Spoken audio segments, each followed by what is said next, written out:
Ésaïe 49, page 41, 40e cantique.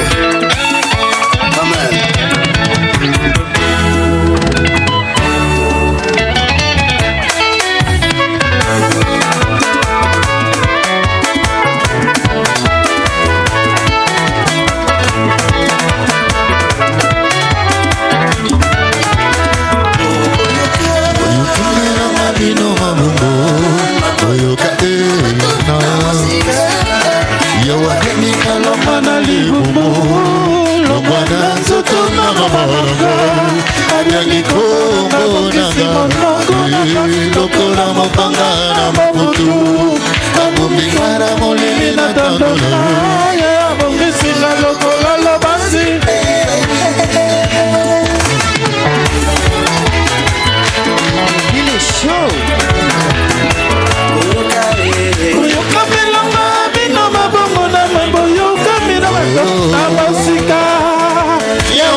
Israel ngana kokebisama ngapena lobi na sali mosala ya pamba ya pamba Isaïe 49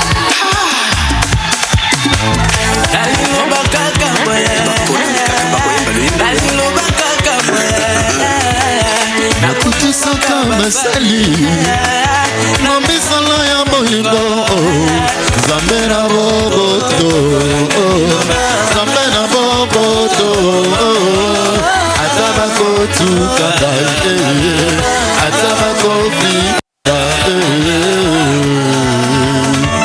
Yo mumbu nanga Yo mumbu nanga Isana yelenga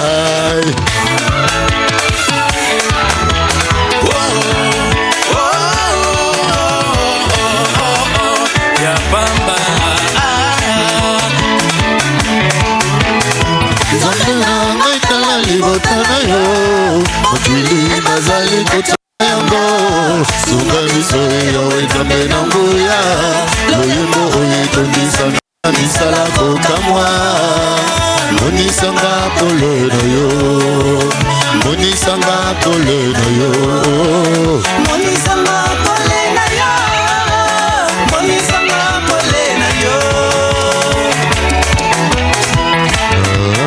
Israel Israel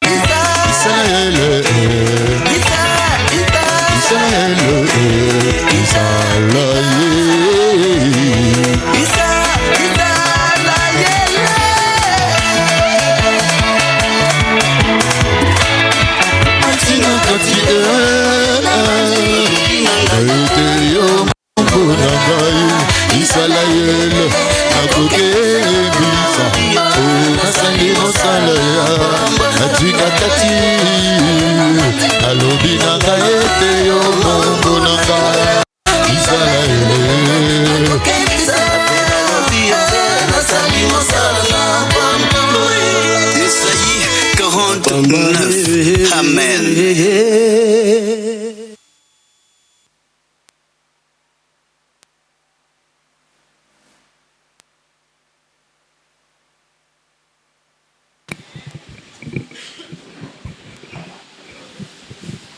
Amen, peuple de Dieu. Amen, la grande famille de Christ. Nous rendons continuellement grâce à Dieu pour ses merveilles, pour sa manifestation, ainsi que son attention assez particulière que l'Éternel ne cesse de porter vers nous. Amen. L'église Liloba Nzambe, la parole de Dieu sous l'impulsion de sa grandeur, le prophète Konempolo Dominique, ministre universel pour la paix, le consolateur dont Christ nous avait promis, est venu dans le monde pour sauver l'humanité tout entière. Amen. Il y a plusieurs passages bibliques qui parlent de l'envenue du Saint-Esprit. Le Saint-Esprit qui est la troisième dispensation du Père. Christ, avant l'envenue du Saint-Esprit, il a fait des promesses. Il dira aux apôtres, il vous est avantageux que je m'en aille, car si je ne m'en vais pas, le consolateur ne viendra pas vers vous. Mais si je m'en vais, je vous l'envoie. Dieu envoie ses prophètes pour un but bien précis, bien évidemment, et une mission précise.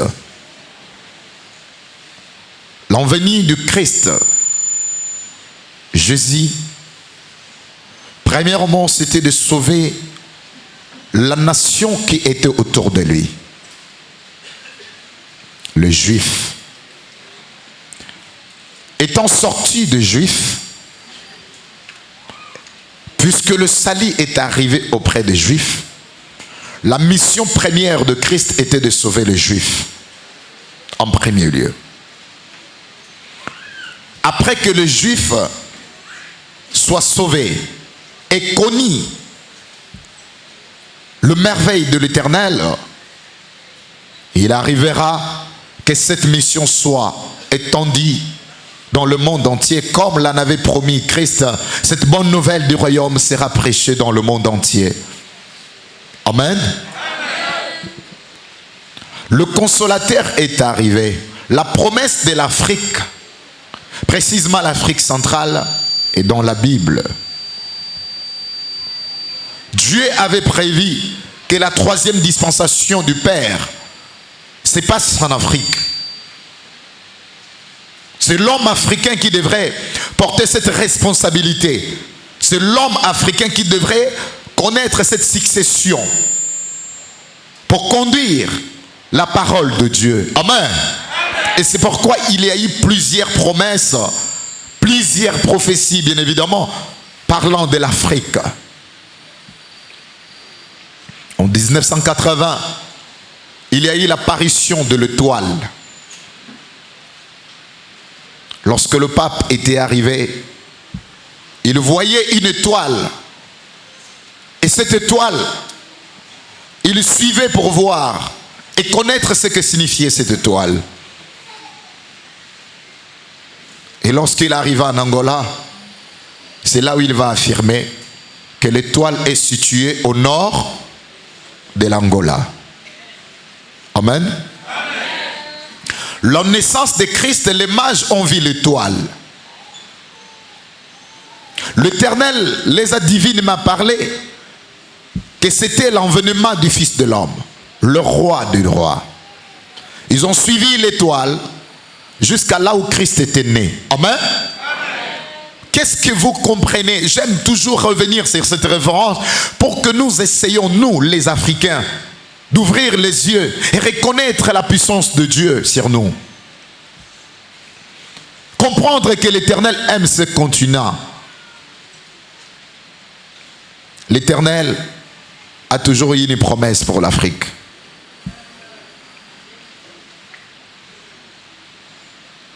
Après la naissance de Jésus, il a fallu que Jésus quitte de là où il était pour séjourner en Afrique, précisément en Égypte.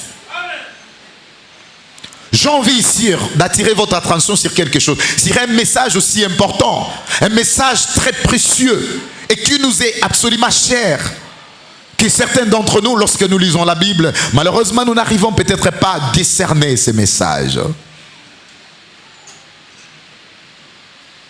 J'aimerais ici poser une question. Pensez-vous que Jésus s'est séjourné en Afrique parce qu'il fuyait Hérode? Amen. Dieu avait demandé à Joseph de prendre l'enfant et sa femme, de fuir en Égypte. C'était pour fuir Hérode. Parce que selon ceux qu'on a planté les décors avec, on va nous dire, Hérode avait les ambitions de tuer Jésus. Parce que pour lui, il se disait que le roi, les mages l'ont annoncé, que le roi des rois était en train de naître chez lui. Mais lui ne voyait pas la naissance du roi des rois. Alors, il a essayé de faire l'équivalence. S'il y a un roi qui va naître ici, donc moi je vais être destitué. On va arracher mon pouvoir. Il pensait qu'il s'agissait d'un roi charnel. Pourtant pas. Amen. Il ne s'agissait pas d'un roi charnel. C'était le roi spirituel. Alors, Hérode se nourrit d'idées de mettre fin à la vie de cet enfant pour qu'il ne soit pas renversé. Il croyait que la royauté, le royaume dont il s'agissait, c'était le royaume dont il avait la responsabilité, dont il était établi roi. Mais ici, on nous a parlé du royaume de Christ et le royaume de Dieu. C'est de ces royaumes qu'il s'agissait. royaume de Christ et le royaume de Dieu. Pendant que les pharisiens et les scribes s'est démerdé pour chercher le royaume de Dieu, alors que le royaume de Dieu était au milieu d'eux. Le royaume de Dieu est ici sur terre, dans la prière ou dans la formule de la prière pour mieux dur, que Christ nous a montré en disant: voici donc comment vous devez prier.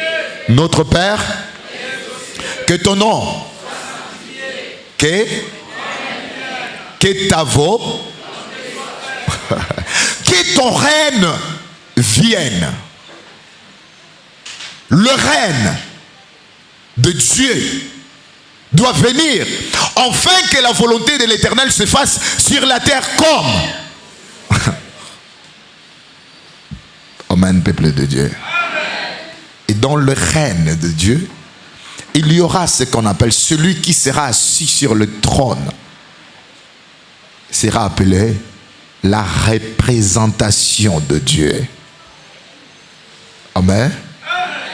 Dieu ne se voit pas. Il est invisible. Alors il est écrit dans la Bible: nul ne peut voir Dieu et vivre. Mais lorsque nous parcourons les Écritures, bien évidemment, nous arrivons à comprendre qu'il y a eu bien de personnes qui ont vu Dieu. Mais de quelle manière qu'ils ont vu le Seigneur, ou ils ont vu Dieu? Car nul ne peut voir Dieu et vivre. Nul ne peut connaître Dieu dans sa divinité invisible. Mais plutôt dans la divinité visible, il est bien évidemment possible que nous voyions Dieu. Mais il suffit simplement que nous ayons le discernement, afin que nous comprenions que nous avions vu. Dieu nous a dotés de capacités spirituelles pour que nous discernons, que nous voyons Dieu au travers. Dieu s'est manifesté dans plusieurs façons. Jésus-Christ de Nazareth aussi. Ceux qui l'ont vu, chacun l'a vu à sa façon. Amen. Et il y en a d'autres qui ont vu des bébés. Il y en a d'autres qui ont vu l'agneau. Il y en a d'autres une lumière.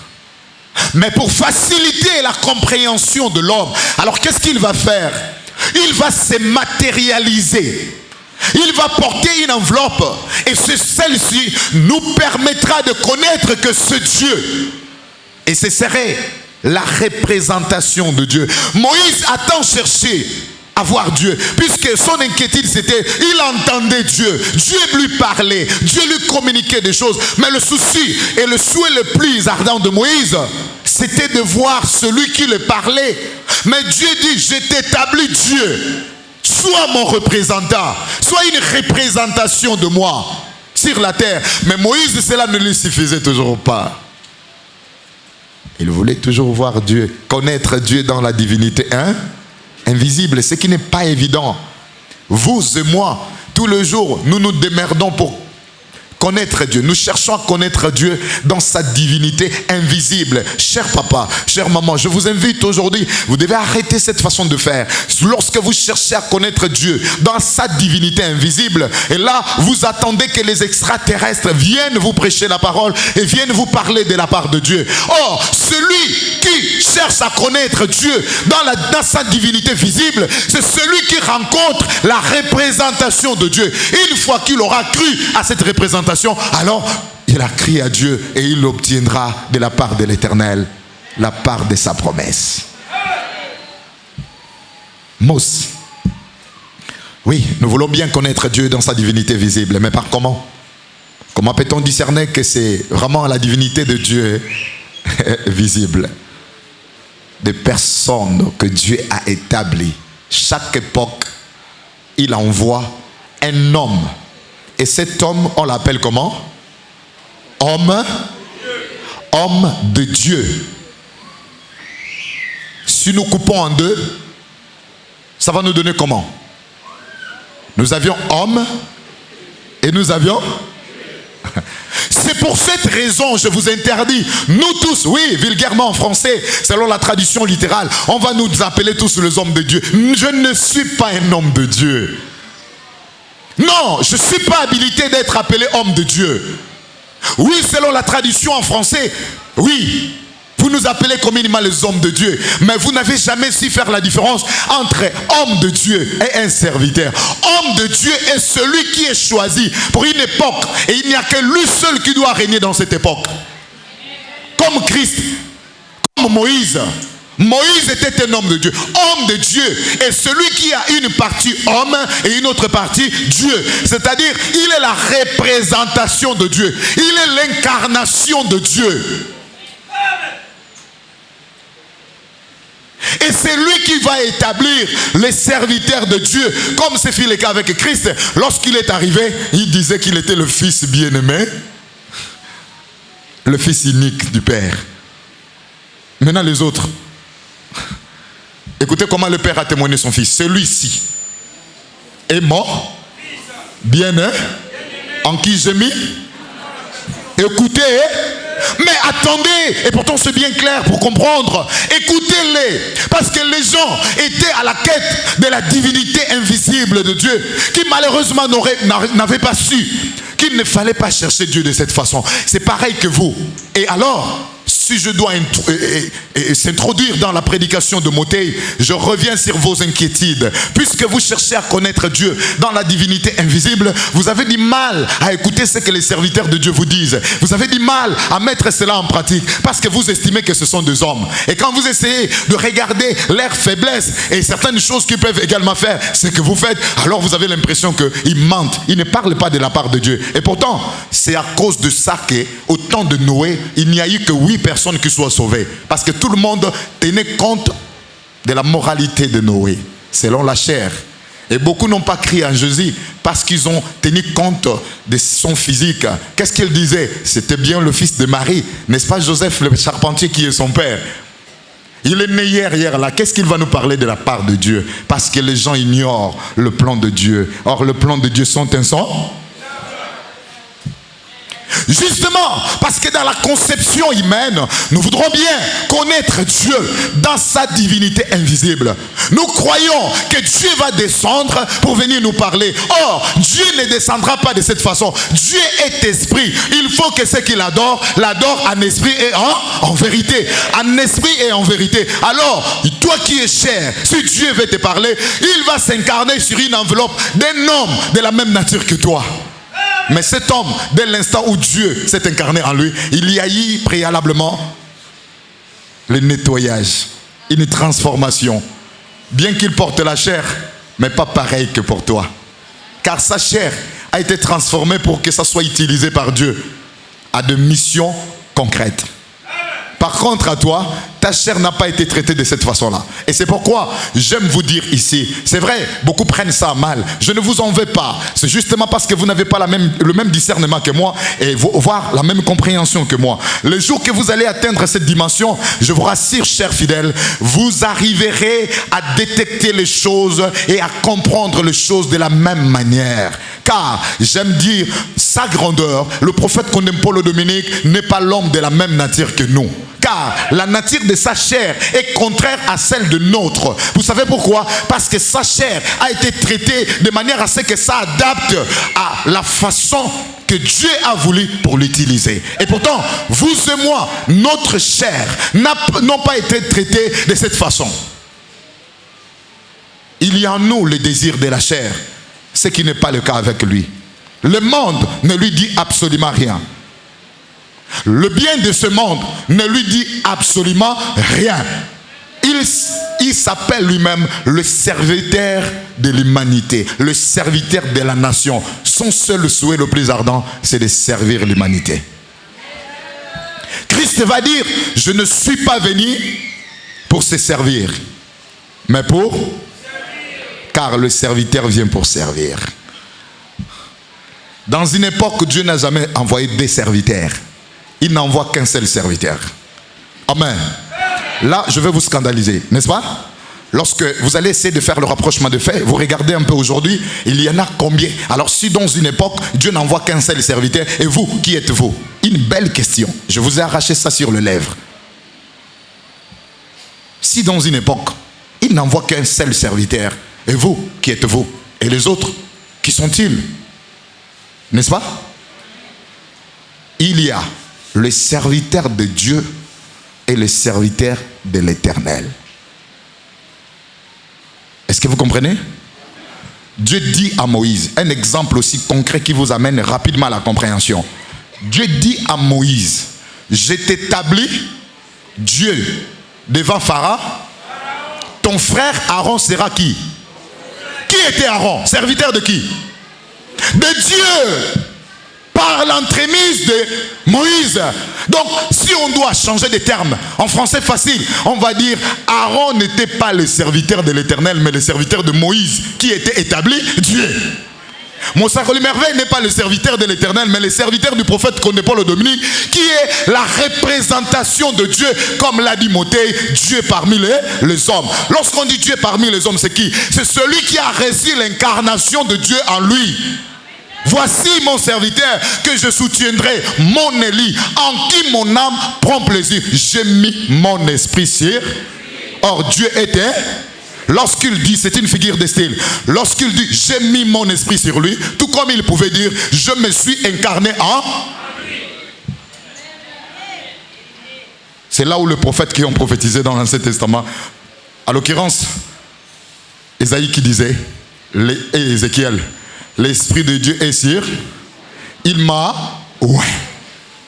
Jésus par contre disait, je suis dans le Père, et le Père est dans. Je rejoins l'exemple de Mothée. Je bois un verre. Qu'est-ce qui est dans le verre? Le contenu. Le contenu et le contenant. C'est ça, homme de Dieu. Est-ce que vous comprenez? Le verre et le contenu. Jésus était le contenant. Christ était le contenu, Dieu. Voici mon serviteur, il montera, il s'élèvera bien au-de même qu'il a été pour plusieurs. Ainsi je déjoue dans son visage était défiguré. Dans son visage différé et de celui des fils de l'homme, oh de même il sera pour beaucoup de peuples un sujet de joie autant dans son visage différé et de celui. Oh, de même, il sera pour beaucoup de peuples. Ainsi devant lui, les rois fermeront la bouche, car ils verront ce qui ne leur avait point été raconté, qu'ils apprendront ce qui n'avait point. Devant lui, les rois fermeront la bouche, car ils verront ce qui ne leur avait point été raconté, qu'ils apprendront ce qui n'avaient point entendu. Cette prophétie a eu lieu ou pas? Le roi n'a pas fermé la bouche. Ils n'ont pas entendu ce qui ne leur avait pas. Voici, c'est pourquoi, écoutez, si j'ai bien dit que dans chaque époque, Dieu suscite un homme de Dieu, un serviteur, et c'est avec raison. Et c'est pourquoi vous verrez dans la Bible, il ne dira pas mes serviteurs dans une même époque. Dans chaque époque, l'Éternel singularisait son homme, son prophète, son serviteur. Il disait, voici mon.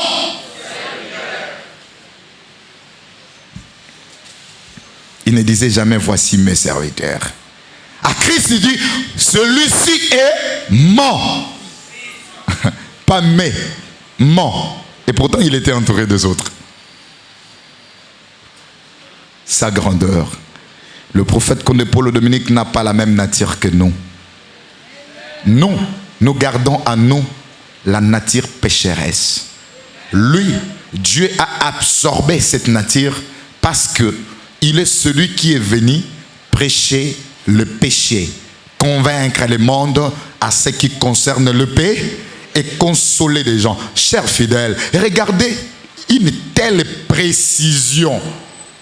La maman ne voulait pas partir. Vous voyez le diable, quand le diable vous prépare un plan, il vous interdit l'église. Là où il y a la vérité, vous aurez du mal à s'y mettre. Là où il n'y en a pas, là où vous ne trouverez pas gain de cause, c'est là où vous vous sentirez très à l'aise. Car le diable vous donnera cette envie et ces sensations charnellement parce qu'il veut vous dévier de votre destin. Elle va dire, je n'ai pas l'argent de taxi. Non, je veux m'opérer, me faire opérer dans une semaine. Non, allons, je n'ai pas de taxi. Allons, je te paye le taxi moi-même. Et voici comment Dieu fait les choses. Elle était la dernière à avoir tendu la main à l'homme de Dieu. Le prophète regarde, dit, depuis là tu étais où? Voici, il n'y a qu'une trompe qui fonctionne. C'est cette trompe-là qui fait des enfants. Alors, il y a le myome, mais il y a l'enfant en bas. Les médecins ne voient pas l'enfant, c'est moi le myome. Si elle serait passée au bloc, on aurait amputé les trompes. En enlevant ces myomes, la possibilité d'enfanter allait disparaître. Il y a des cas que vous avez qui ne sont pas des cas naturels, mais c'est causé par l'ennemi. Et si vous n'aviez pas un prophète comme le prophète Konempolo Dominique pour déchiffrer ça, beaucoup en sont victimes. Beaucoup ont perdu les enfants, les organes, parce que le médecin avait dit que c'était endommagé. Mais sa grandeur a dit non, ne t'inquiète pas. Le J va broyer ces myomes. Et on ne verra plus le myome, mais ce serait l'enfant. Mais qu'est-ce qui fait ça? Amen. Les myomes ont disparu. J'ai une belle expérience dans l'Iloba. J'en ai appris avec le prophète Konempolo Dominique. Et quand on essaye de regarder, cherchons à étudier la nature des myomes. Est-ce la volonté de Dieu? Le J, c'est un meilleur remède qui écrase cela. Mais voilà, aujourd'hui, nous avions du mal. Nous avions du mal à nous en sortir. Chers fidèles, vous cherchez Dieu, vous voulez connaître Dieu. Arrêtez d'attendre que Dieu descende comme vous le voulez. Vous voulez voir Dieu, entendre Dieu dans sa divinité invisible. Ce n'est pas possible. Dieu va s'incarner sur quelqu'un. Il va se matérialiser. Il va se rendre physique pour venir te parler. Malheur à toi qui n'as toujours pas écouté ce que les serviteurs de Dieu disent. Parce que tu as toujours cru que ça vient de leur pensée. Et c'est pourquoi tu viens toujours parler mal. C'est pourquoi lorsque ça sort, tu boudes. C'est pourquoi lorsque les serviteurs parlent, tu murmures. Tu as comme l'impression que ça ne vient que d'eux. Alors, au temps de Noé, les gens se sont fiés sur la moralité de Noé qui était douteuse, bien évidemment. Alors, les gens n'ont pas cru que Dieu l'a utilisé. Noé, parlez, construisons l'arche. Voici ce que l'Éternel me dit. Ah, quitte là-bas un soulard comme toi. Qu'est-ce que tu peux parler de la part de Dieu? Noé, ah, soulard que je suis, Seigneur, comment c'est moi que tu vas... Voilà, maintenant ils ont refusé. Dieu dit à Noé, t'inquiète, celui qui t'écoutera sera sauvé. Et celui qui refusera sera perdu. Alors toi, fais l'arche. Ses enfants, ses 3 fils et ses 3 belles-filles, plus lui-même et sa femme, ils sont rentrés dans l'arche avec les animaux qui ont obéi. La pluie a commencé.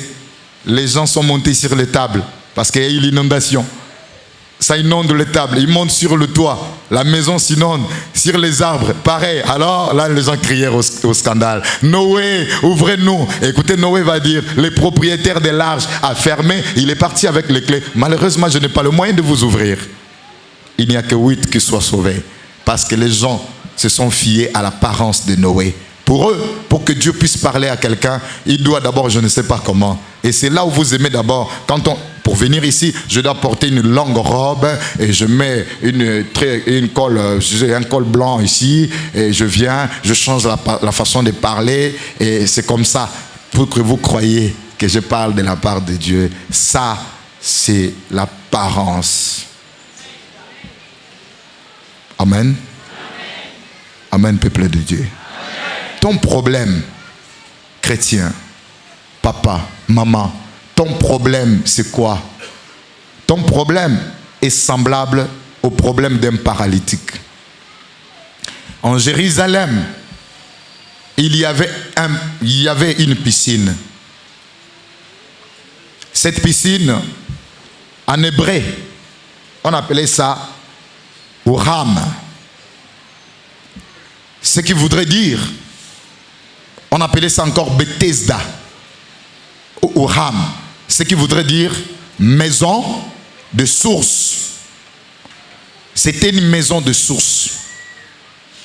Et l'eau que cette piscine avait, aujourd'hui, nous ne savions pas comment on peut comparer ça. C'était plus minéral que ce que nous prenons aujourd'hui. Amen. Voici le caractéristique de cette piscine. Et c'était appelé la piscine de guérison, de solution.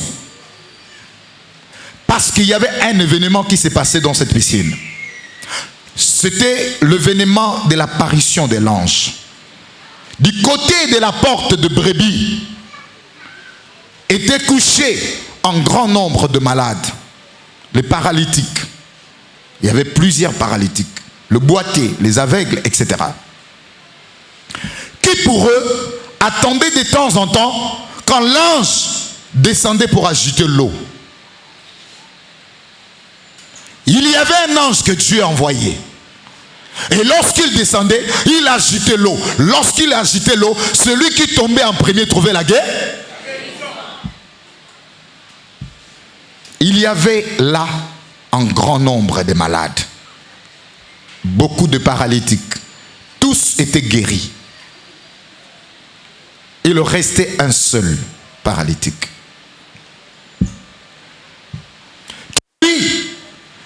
Selon sa justification, il n'avait pas la force de se jeter dans la piscine.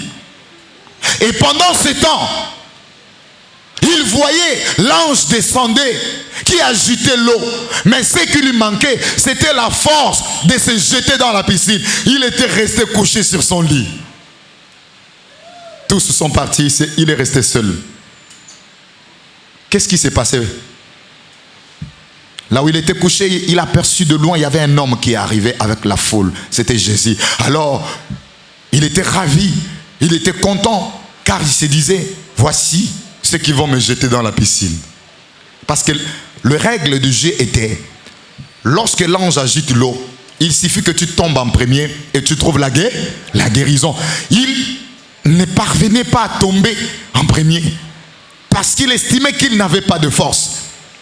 Alors, en voyant Jésus, sa pensée était que Jésus devrait lui jeter dans la piscine. Amen. Amen. Jésus arriva, regarda cet homme. Écoutez, il va lui poser la question. Veux-tu être guéri? Écoutez ce qu'il va dire. Il va répondre. Je n'ai personne pour me jeter dans la piscine. Car lorsque l'ange descend, il agite l'eau. Quand je veux, je me bats pour tomber. Il y a quelqu'un d'autre qui tombe avant moi et je suis resté là. Maman, papa, vous êtes là. Ceux qui viennent après vous témoignent. Vous ne témoignez pas parce que vous êtes couché sur le lit. Pendant qu'on vous donne une orientation et vous négligez ça, vous le faites, vous respectez vraiment pas ça convenablement. Vous le faites avec beaucoup de lenteur. Celui qui est plus violent peut vous arracher cette bénédiction. Pendant que le père promet de bénir son fils aîné, le fils cadet a été averti par sa mère et arraché la bénédiction de son frère. C'est donc l'explication de ces paralytiques. Voici ce que le paralytique dit. Lorsque l'ange descend, il agite l'eau. Quand je vais descendre, il y a quelqu'un d'autre qui va avant moi. Alors tous sont partis. Ils ont tous trouvé les guérisons et je suis resté seul. En voyant l'ange qui descend, bien qu'il soit resté seul, l'ange descendit, a agité l'eau.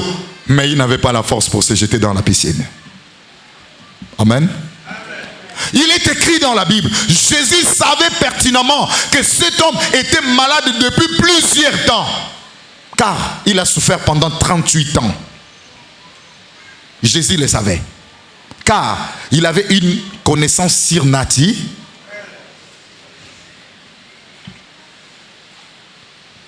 Jésus dit à cet homme, veux-tu être? Toi tu veux la chose de son contraire. C'est ce que voulait cet homme. Il voulait la guérison, n'est-ce pas?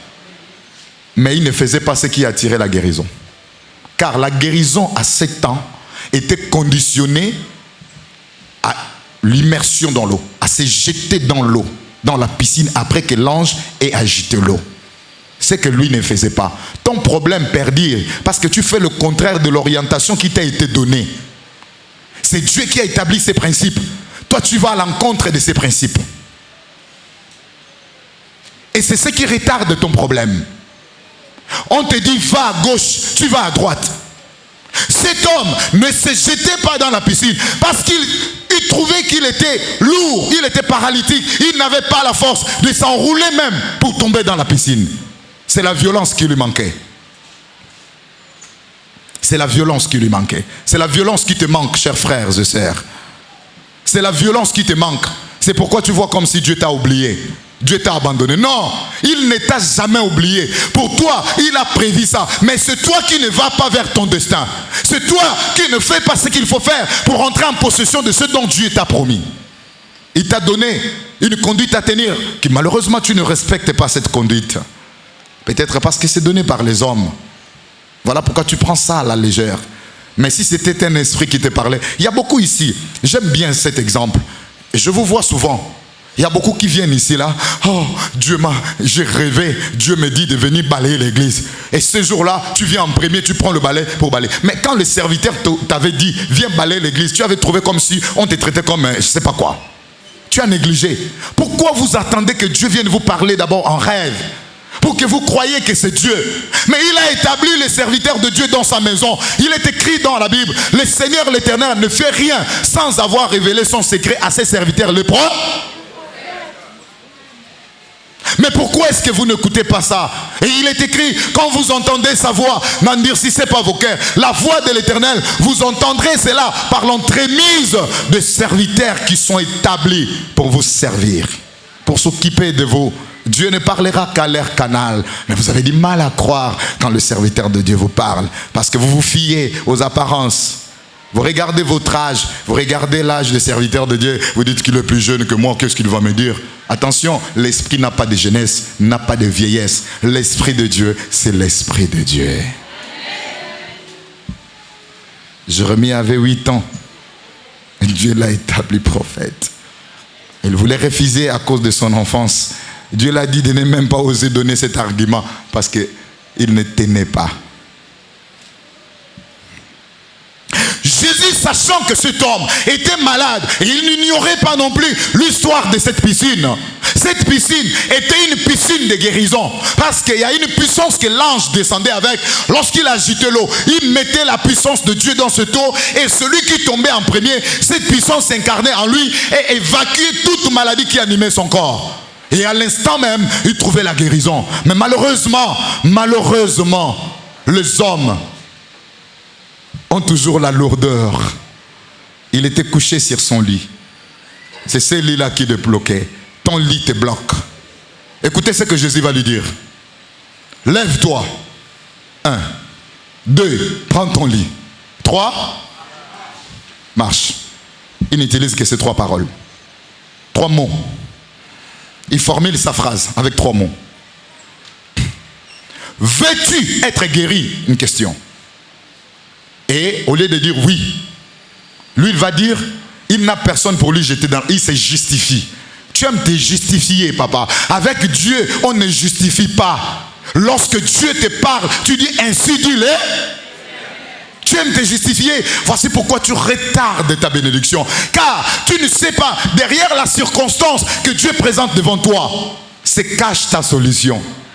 Toi, tu ne vois pas la solution qui est derrière. Les médecins ne voyaient pas l'enfant qui était en bas des myomes. On voyait que les myomes. Tu ne vois pas la solution qui est derrière. La question ou la demande de Dieu dans ta vie. Mais tu vois seulement la demande. Lève-toi. Prends ton lit. Marche. Moté a parlé de marcher. Je ne vais pas en revenir dessus parce qu'il a déjà bien expliqué ça. Lève-toi, prends ton lit. Marche. 3 mots. J'ouvre une autre parenthèse. Un homme qui s'appelait Bartimée. Il était aveugle. Son père s'appelait Timée. Cet homme était couché, assis plutôt, au bord de la route, tendant sa main vers le passant, demandant de quoi vivre. Étant aveugle, il avait perdu tout espoir de pouvoir être autonome. Alors, il s'est transformé en mendiant. Sa vie ne dépendait que de passants qui lui donnaient de quoi vivre. Il est arrivé. Un jour, cet homme entendit parler de Jésus. Et à sa grande surprise, Jésus n'était pas loin de là où il était. Mais ne sachant pas dans quelle direction se trouvait Jésus. Dans quelle direction se trouvait Jésus? Vous savez pourquoi? Parce qu'il était aveugle. Toi aussi, tu ignores dans quelle direction souffle le vent. Dans quelle direction le vent de l'Éternel vient. Mais il te manque la violence. Cet homme, ne sachant pas dans quelle direction se trouvait Jésus, car il était aveugle, voici comment il va faire. Il va faire preuve d'une démonstration en poussant un cri. Si je ne vois pas où il est placé, où il est positionné, au moins mon cri parviendra jusqu'à lui. Amen. Au moins mon cri parviendra jusqu'à lui. Quel cri? Amen. Quel cri? Voici ce qu'il va dire. Jésus, fils de David, aie pitié de... Combien de mots? 3 mots. Jésus, fils de David, aie pitié de moi.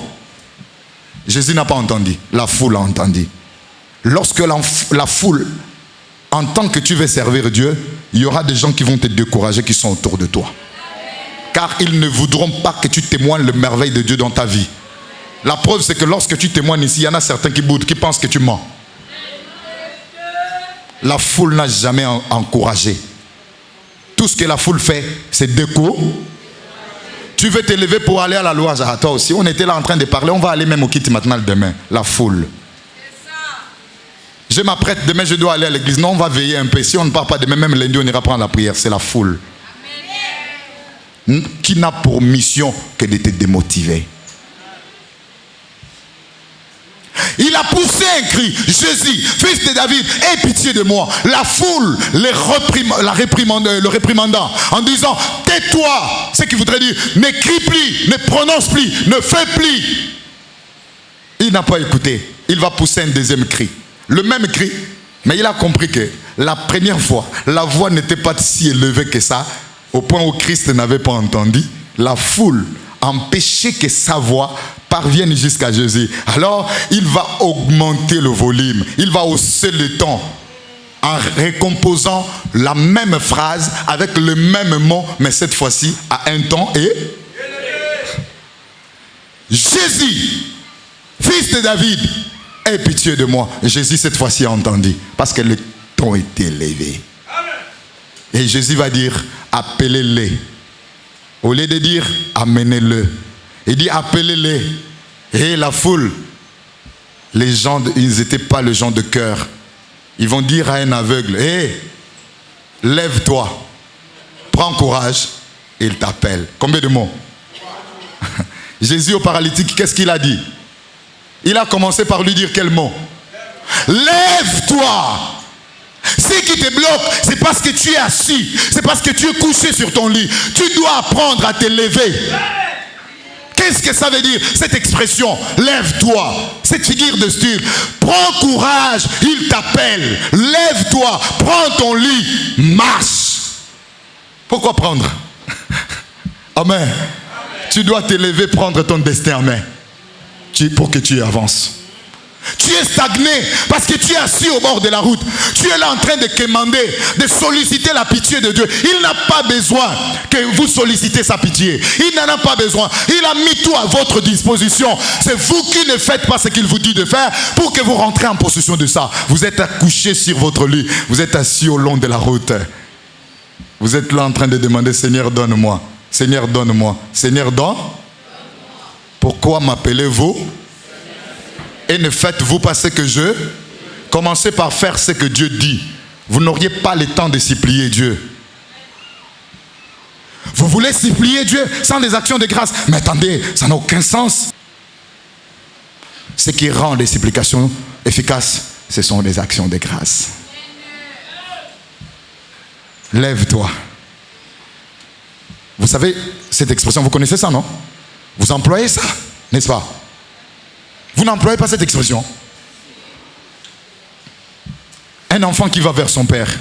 Papa, depuis que je suis allé au mariage, ça ne tient pas.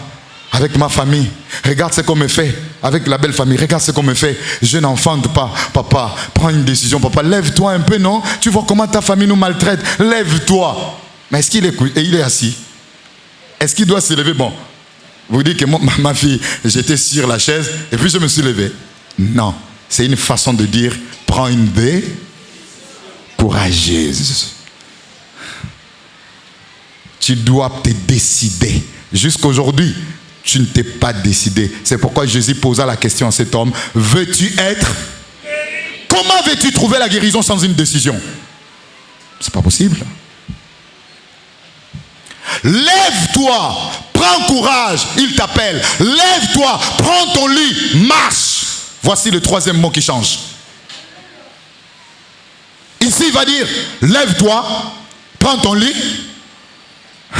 Verbe lever, c'est lever. Et verbe prendre. Là-bas, c'est verbe marcher. Et là-bas, il t'appelle. C'est juste le dernier mot qui change. Lève-toi, prends ton lit, marche. Lève-toi, prends courage. Il t'a... L'aveugle se levait. Lorsqu'il voulait courir, parce qu'on l'a dit de prendre courage, il a senti qu'il y avait sur lui un poids. Et c'est ce poids qui ne lui permettait pas de courir. C'était un manteau qui pesait tellement sur lui. Alors, il va décider. Écoutez, il prend une décision ferme d'abandonner son manteau. Abandonne ta lourdeur. Si tu veux que Dieu fasse quelque chose dans ta vie, abandonne la lourdeur, la négligence. C'est la négligence et la lourdeur qui t'empêchent de vivre ce que Dieu a posé devant toi.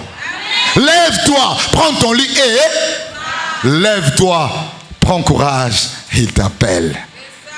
Il a voulu courir, mais il n'en revenait pas. Il pesait tellement. Alors il dit, à quoi me sert ce manteau? C'est juste pour bloquer mon destin.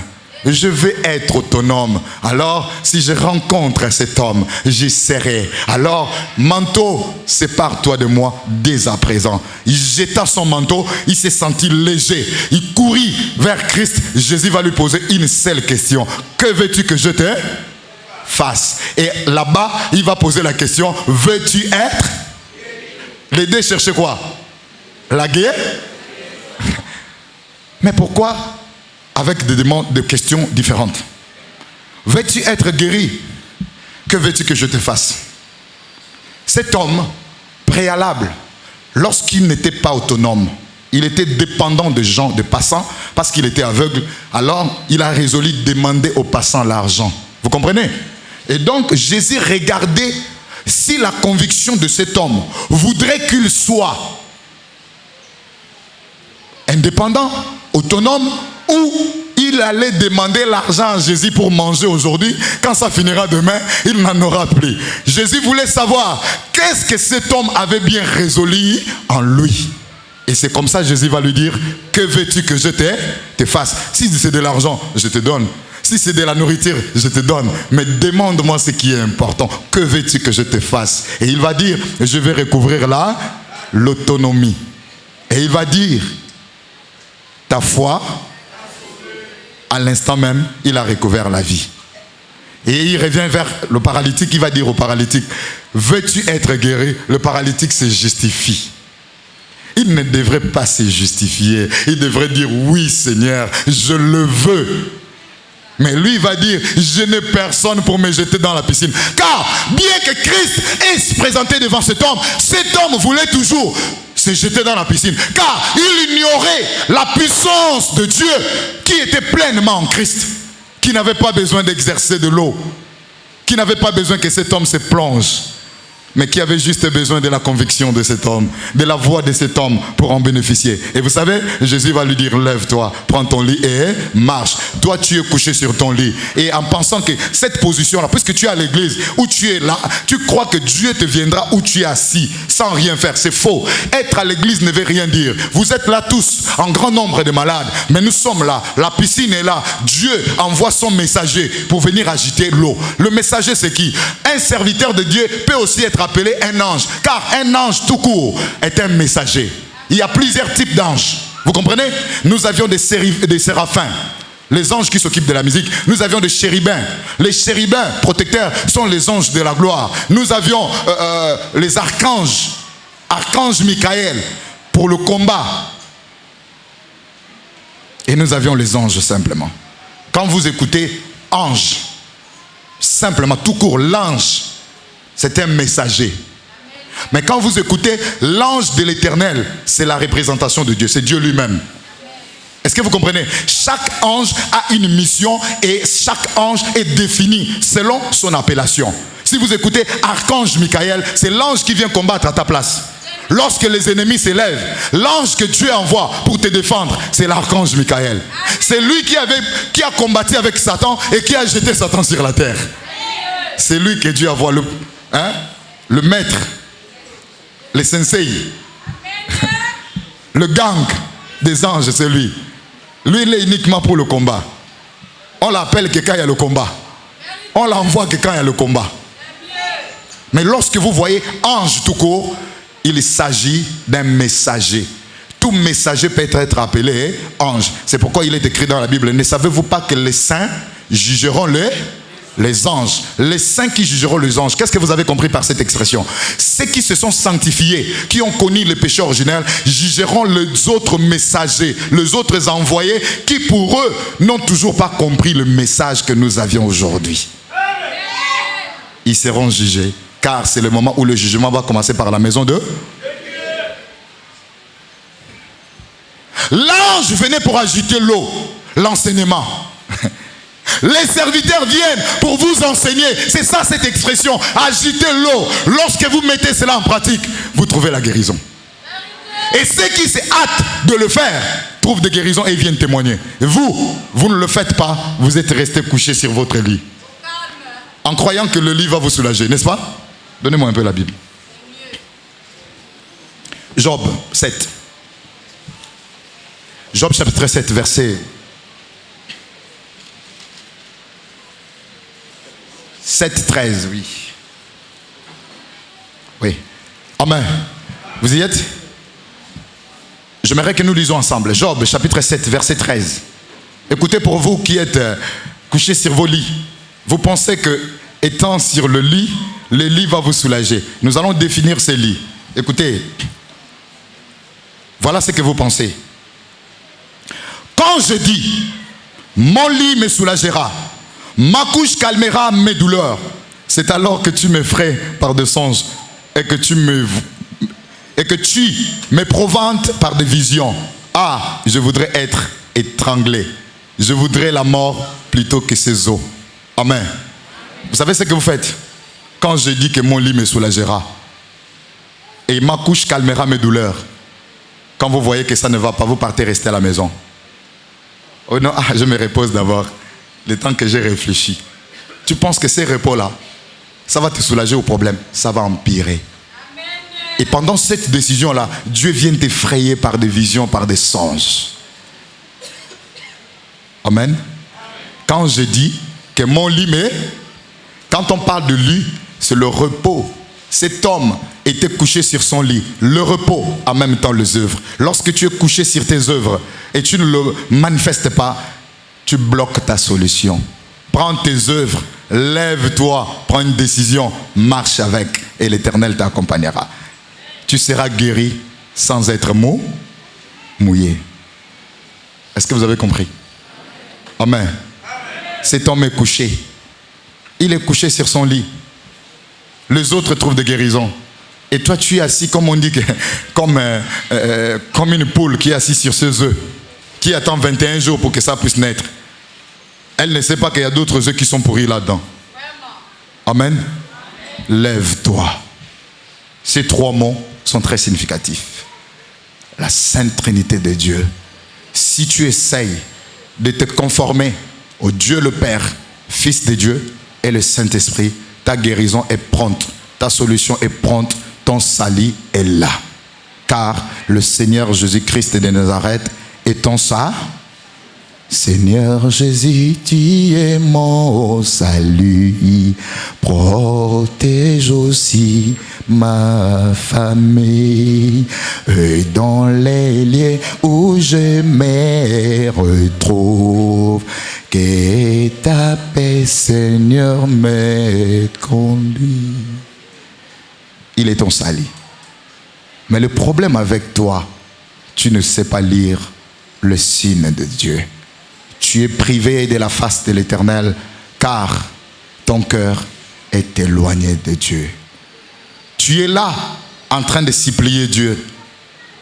Tu demandes pitié, il n'en a pas besoin. Fais ce que Dieu te dit. Tu veux que Dieu te parle, il te parle au travers de ses serviteurs. N'attends pas que la voix de l'Éternel retentisse en haut. Ce qui pourra te venir d'en haut, c'est sa main. Il étendit sa main. Il me saisit, il me retira de grandes eaux, il me délivra de mon adversaire.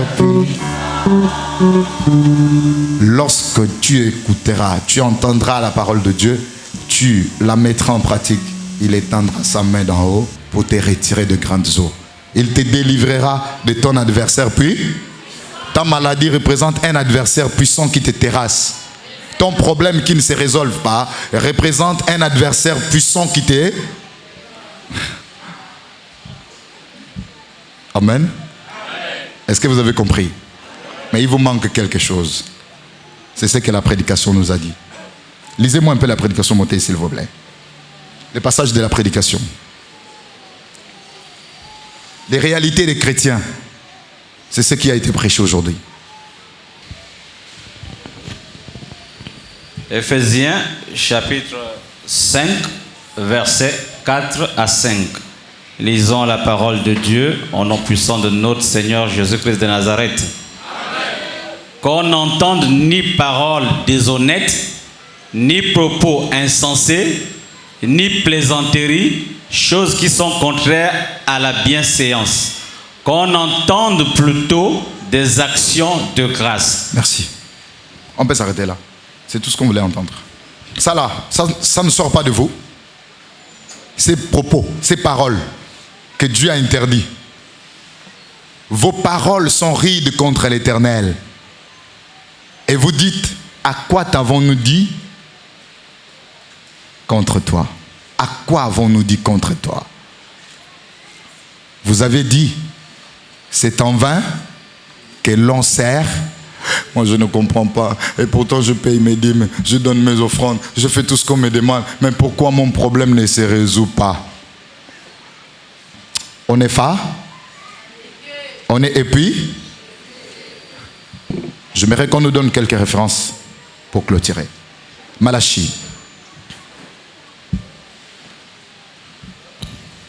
Amen, peuple de Dieu. Amen.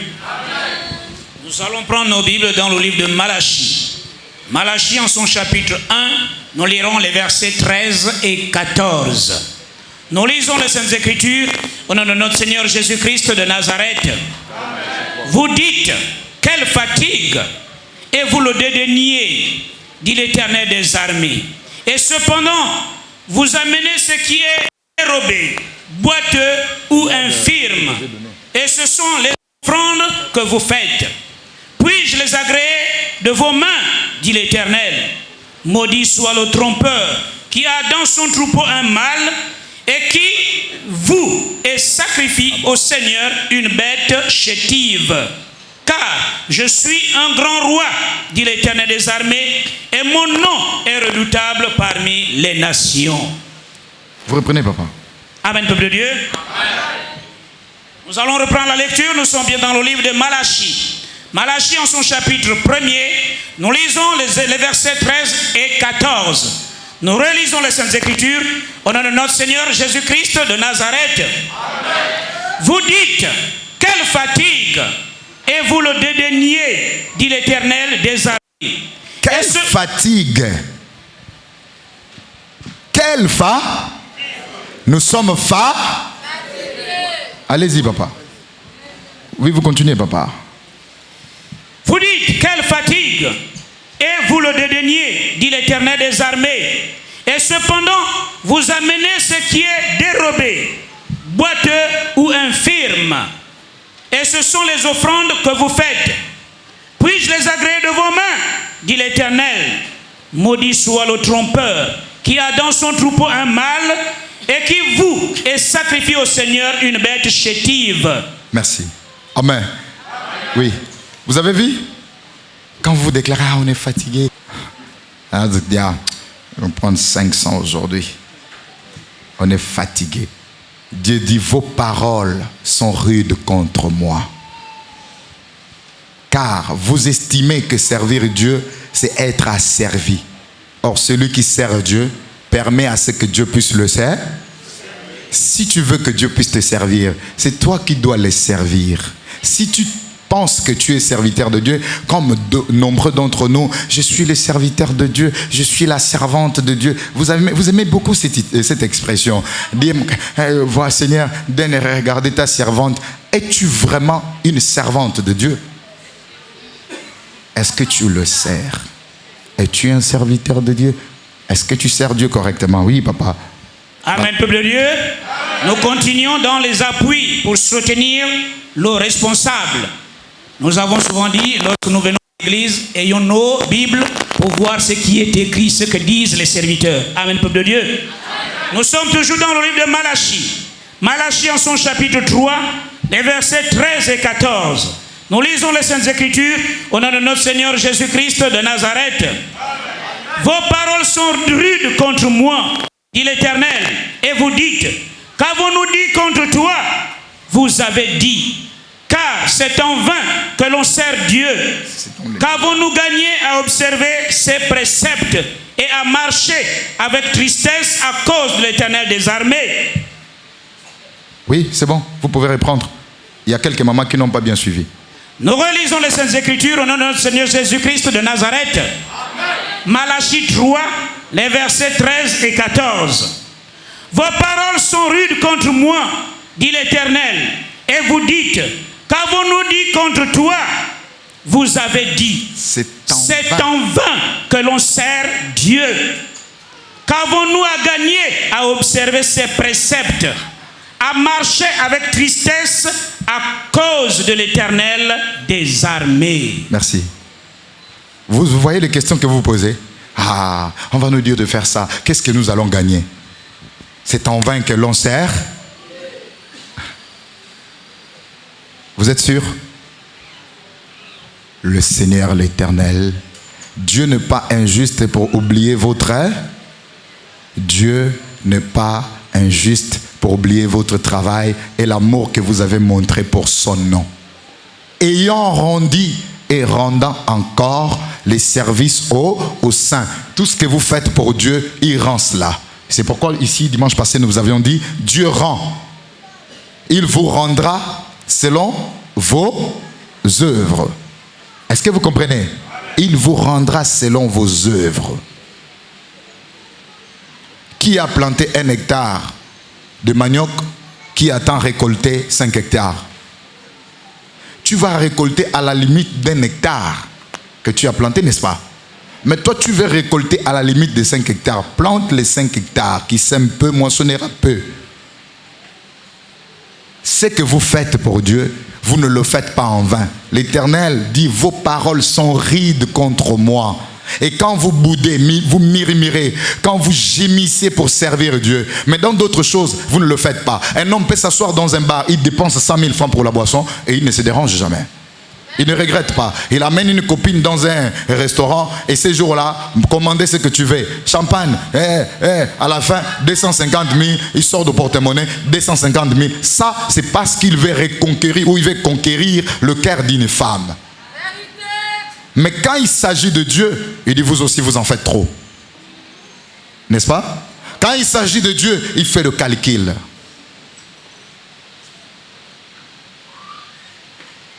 La nouvelle copine t'appelle. Oui bébé, est-ce que tu peux me faire un RTL de 150 000? J'ai un problème très urgent. 150 000. Je vais d'abord à l'église. Quand je vais sortir de l'église, je vais le faire. Tu arrives à l'église. On a l'église d'Akébé là-bas, contribution. Je n'ai que 150 000. La fille là, je l'aime trop. Si elle me quitte, c'est pas bon. Dieu, je t'aime trop, mais comprends-moi. Vous voyez comment nous mettons Dieu de côté? Non. Ça, dites-moi seulement que moi, ce que tu dis n'est pas vrai.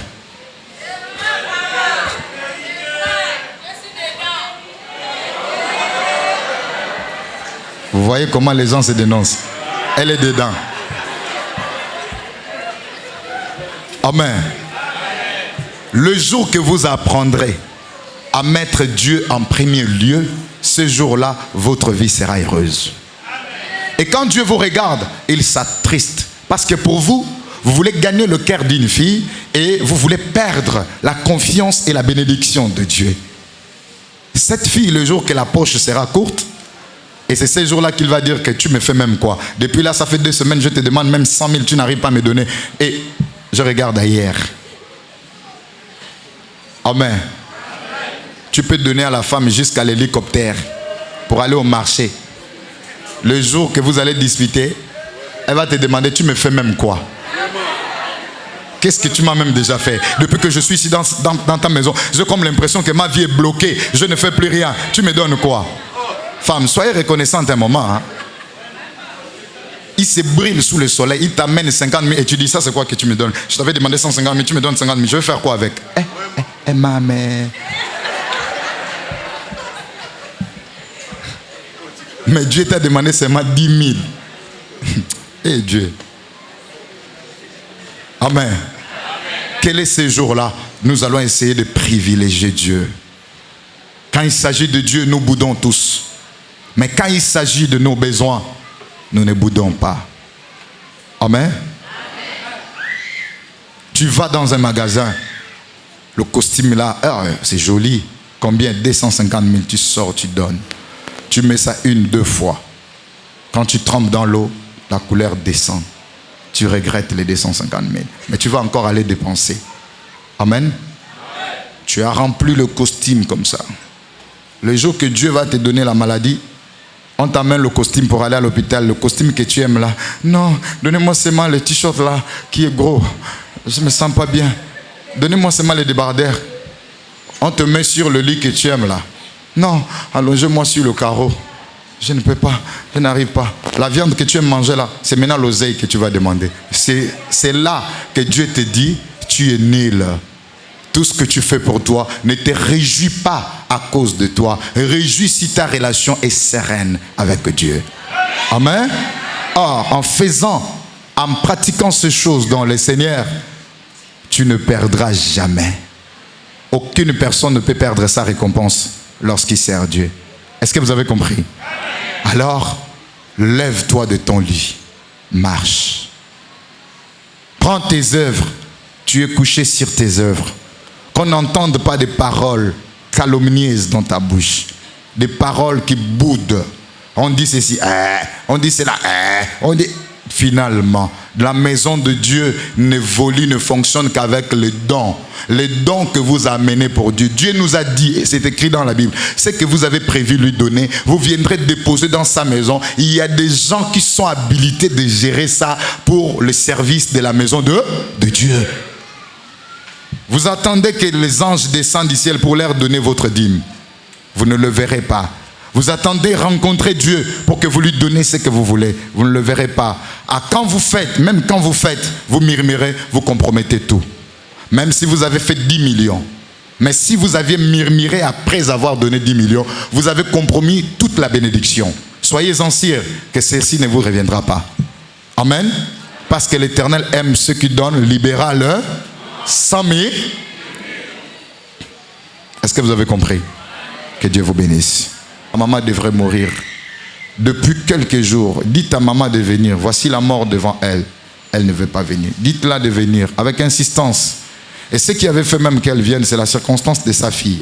Ils revenaient de l'hôpital, après ils sont passés par ici. Toi, tu es en train de dormir chez toi. Voilà la mort. Voilà la mort, c'est toi. Le mois là ne finira pas si tu ne suis pas la prière. Tu vas partir. Tu as un problème cardiaque qui est déjà à un niveau très avancé et un gros myome. C'est ça qui va t'amener à la mort. La maman n'avait pas compris. Il y a un autre rein qui est foutu déjà, qu'on a enlevé, il reste un. Et le un là, on va enlever ça aussi, c'est ce qui va t'amener à la mort. Si tu ne suis pas la prière, oh papa, je fais un commerce qui me prend du temps, maman, arrête-moi cette histoire de commerce là. Car si tu meurs aujourd'hui, tu ne feras plus ces commerces là. Le commerce, c'est ça, c'était un débat, elle et moi. Je lui ai dit, laisse cette histoire de commerce là, voilà la mort devant toi, viens à l'église. Heureusement pour elle, elle a écouté. Mais je vous assure que la semaine, avant-hier, c'était fort, jusqu'à 2 heures. Il n'y a pas moyen de dormir parce que tu voyais la mort. Elle mourait. Elle était mourante, je vous assure. Il lui restait ces derniers souvenirs. Vous voyez quand quelqu'un meurt, c'est ce que la personne fait. C'est comme ça qu'elle faisait. Regardez, elle est gabarit, hein? Elle est pleine. Sa fille trouve même les gens du quartier. Soulève ta mère. Si vous n'arrivez pas à l'hôpital, elle va mourir. Elle n'arrivera pas au petit matin. Allez-y à l'hôpital. Le diable est passé devant. Tel hôpital, on les a refusés. Tel on a refusé. C'est comme ça qu'ils sont partis à Chambrier. À peine arrivé à Chambrier, il a fallu mettre le masque d'oxygène. Parce que la respiration n'était plus. Il a fallu réanimer. Va mettre le téléphone à ses côtés. Que ça touche seulement son corps, on va prier. Le téléphone a touché le corps, on a prié. Quelques heures plus tard, je crois 3 heures et quelques, on rappelle. Les médecins ont dit qu'on ne va pas rentrer là-bas. N'ayez pas peur. Mettez le louange, Dieu va faire. La mort était là. On a trouvé le problème cardiaque très avancé, comme l'en avait dit la prophétie. Un gros myome, rein touché. Voilà. Quand il y a eu l'orientation, elle aurait pris le jus. Dieu allait l'épargner de ça. Il n'y a pas le jus. Vous constaterez l'absence de jus. Quand il y aura des cas comme ça, s'il y avait le jus, on ne serait pas arrivé là. Si Dieu n'avait pas prévenu et elle n'avait pas obéi pour venir, elle serait morte où on parle aujourd'hui là. Ça allait être compliqué. Nous constaterons que le jus nous est cher. Vous qui ne comprenez pas la valeur du jus, vous comprendrez ça maintenant. Parce que c'est l'absence du jus maintenant. Que Dieu vous bénisse et qu'il vous protège. Vous avez compris? Voici le tabernacle de Dieu avec les hommes. Il habitera avec eux. Ils seront son peuple et Dieu lui-même sera avec eux. Amen.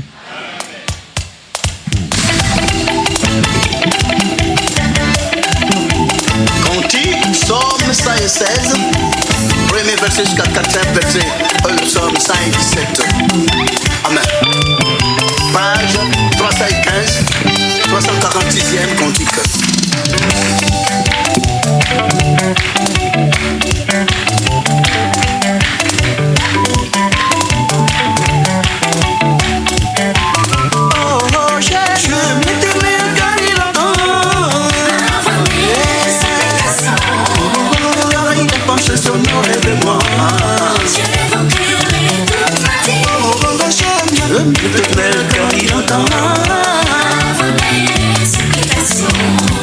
Car il a penché son nom de moi.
Libot, amen. Amen, peuple de Dieu. Nous nous acheminons tout doucement vers la fin de notre culte de ce jour.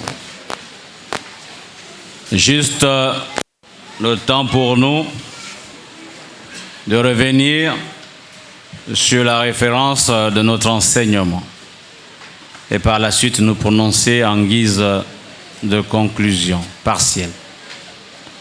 Nous avons été enseignés dans l'épître aux Éphésiens, en son chapitre 4, 5 au verset 4 à 5. Lisons la parole de Dieu au nom puissant de notre Seigneur Jésus-Christ de Nazareth. Qu'on n'entende ni paroles grossières, ni propos insensés ou équivoques, choses qui sont contraires à la bienséance, qu'on entende plutôt des actions de grâce. Car sachez-le bien, aucun débauché ou impur ou cupide, c'est-à-dire idolâtre, n'a d'héritage dans le royaume de Christ et de Dieu. Amen. Alors si nous devons retenir quelque chose en sortant d'ici, elle est toute simple. Lorsque Jean le Baptiste avait vu Jésus, qu'est-ce qu'il a dit? Voici l'agneau de Dieu qui ôte. Jean. Il a présenté Jésus. Jésus lui a dit, parmi ses apôtres, qu'il y a un qui ne mourra pas avant d'avoir vu certaines choses, notamment les choses qui prophétisent la fin des temps. Jean a dit, voici le tabernacle de Dieu avec les hommes. Il habitera avec eux, ils seront son peuple et Dieu lui-même sera avec eux. C'est la même chose qui s'est passé dans l'Ancien Testament lorsque Jésus a été présenté. C'est la même chose. Dieu utilise le Nouveau Testament pour vous présenter cette église et le prophète Condempolo Dominique. Voici la conclusion à la prédication et à l'exhortation. Seigneur Dieu Tout-Puissant, Père éternel, nous te rendons grâce, Seigneur, pour nous avoir invités dans ta maison, suivre ton enseignement afin que nous puissions changer. Seigneur, nous sommes en train chacun de regagner chez soi. C'est toi qui connais tous nos problèmes. Tu sondes les cœurs et les reins. Tu nous as appelés avec notre fardeau afin que tu puisses nous décharger. Seigneur, donne-nous de pouvoir marcher vers ton trône. Donne-nous de pouvoir obtenir ta grâce, de rentrer en alliance avec toi, Seigneur. Seigneur, étends ta main sur toutes les familles qui y a ici, mais également sur leurs parents qui ne sont pas là. Réconcilie les cœurs brisés, Seigneur, afin, Seigneur, que nous puissions toujours te servir comme des enfants fidèles. Seigneur, comment pouvoir multiplier les paroles, te demander tant de choses alors que tu nous demandes simplement la bonne disposition du cœur. Au nom de ce fondement, Seigneur, nous nous résumons dans la prière que tu nous as laissée. Notre Père, qui es aux cieux, que ton nom soit sanctifié, que ton règne vienne, que ta volonté soit faite sur la terre comme au ciel. Donne-nous aujourd'hui notre pain quotidien. Pardonne-nous nos offenses, comme nous pardonnons aussi à ceux qui nous ont offensés. Ne nous induis pas à la tentation, mais délivre-nous du malin. Car c'est à toi qu'appartiennent le règne, la puissance et la gloire au siècle des siècles. Amen. Celui qui atteste ces choses dit, je viens bientôt. Amen. Viens, Seigneur Jésus-Christ. Que la grâce de notre Seigneur Jésus-Christ de Nazareth soit avec tous. Alléluia. Saluez-vous les uns les autres par une sainte main.